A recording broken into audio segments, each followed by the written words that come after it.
wabarakatuh. Saya Uswatun Hasanah, perwakilan dari kelompok 5 dari mata kuliah Kewirausahaan. Nah, di sini kami akan menjelaskan tentang wirausaha menurut Islam. Di sini saya akan menjelaskan tentang motif berwirausaha perdagangan dalam Islam dan perintah untuk bekerja keras. Berwirausaha perdagangan dalam Islam dapat muncul dari berbagai motif, dan dalam konteks ini sejalan dengan prinsip-prinsip Islam yang mengatur kehidupan ekonomi.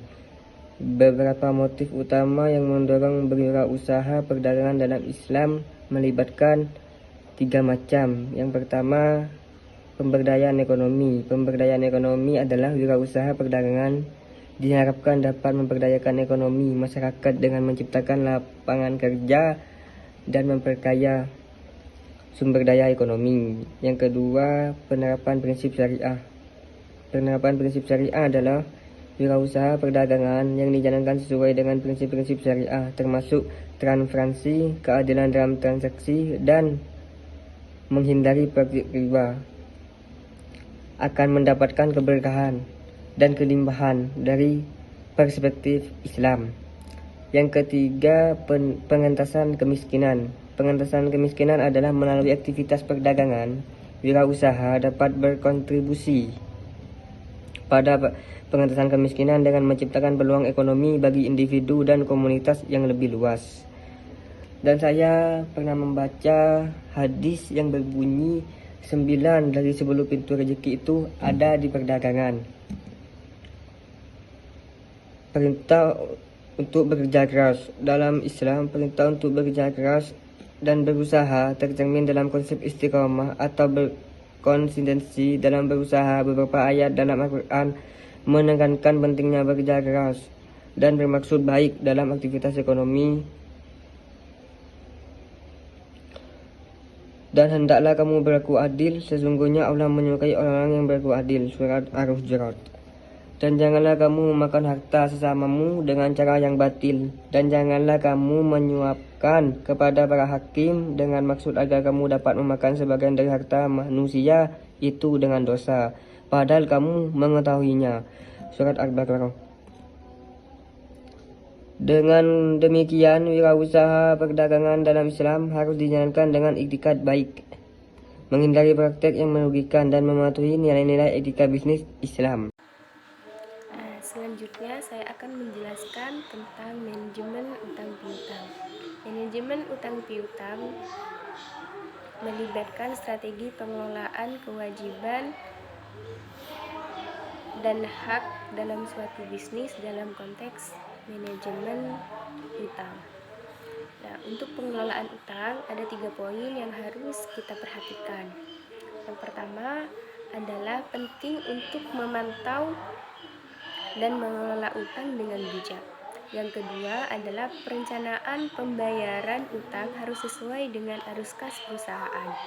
Dan yang ketiga adalah hindari utang yang membawa beban bunga tinggi jika memungkinkan. Yang kedua adalah pengelolaan piutang.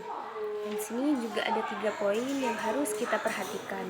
Yang pertama, perusahaan perlu menetapkan kebijakan kredit yang bijaksana untuk menghindari resiko tidak dapat membayar dari pelanggan. Yang kedua adalah proses penagihan piutang harus efisien dan efektif untuk menjaga arus kas perusahaan yang sehat. Dan yang terakhir adalah evaluasi kelayakan pelanggan sebelum memberikan kredit. Yang ketiga, penerapan prinsip syariah. Nah, dalam penerapan prinsip syariah ada 2 poin yang harus kita perhatikan. Yang pertama adalah transparansi dan keadilan dalam transaksi utang piutang. Dan yang kedua adalah hindari riba dalam perjanjian utang sesuai dengan prinsip-prinsip syariah. Nah, pentingnya untuk menjaga keseimbangan antara utang dan piutang agar perusahaan dapat beroperasi dengan lancar tanpa membebankan keuangan secara berlebihan. Saya Nindya Siskandayani akan melanjutkan presentasi, yaitu tentang Diamond Structure Effect.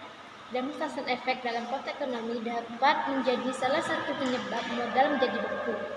Ini terjadi ketika pelaku ekonomi, terutama investor dan perusahaan, terpengaruh oleh tindakan atau keputusan orang lain dalam pasar.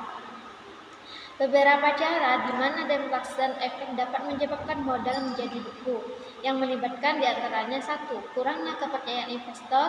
2. Efek psikologi kepada keputusan bisnis. Yang ketiga, pengaruh pada keputusan pembiayaan. Yang terakhir, efek pada siklus bisnis. Kesimpulan dari materi kelompok kami yaitu, dalam Islam, perintah untuk bekerja keras dan berusaha tercermin dalam konteks istiqomah atau konsisten dalam berusaha. Dengan demikian, wirausaha perdagangan dalam Islam harus dijalankan dengan etikat baik, menghindari praktek yang merugikan dan memenuhi nilai-nilai etika bisnis Islam.